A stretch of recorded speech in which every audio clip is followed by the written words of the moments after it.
Of jy nou 'n onderwysertjie of 'n prokureurtjie is. Okay maats, hier het ons nou die weerkaart. Dit beteken ons het weer 'n kaart. Hierso kan jy sien, as dit gebeur, dan beteken dit dat carte blanche is op pappa se keus, né?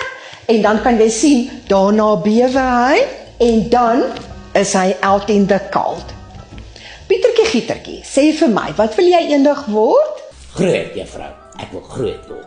Goed, wat se werk wil jy eendag doen? Yes, juffrou, ek wil 'n prokureur word. Ja, kyk, as dit nou nie vir juffrou was nie, het jy nog in die kleuterskool gesit en met die kleintjies gespeel, né? Maar danksy juffrou sal jy kan gaan studeer vir 'n prokureur.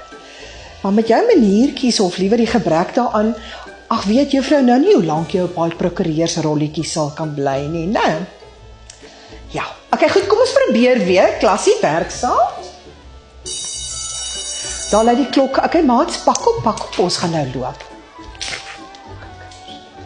En of jy 'n aanhoudende kopertjie is. Hi, welkom hier by Skin PhD. Voordat ons begin, net 'n paar vragies.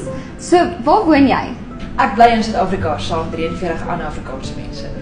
Nee, waar bly jy? Ek bly stil want ek is op Witbank en nie in Pretoria, daar waar die lingerie winkeltjies lê. Ook maar beter, né? Vir my radio, ekskuus. Ja, uitkry presies.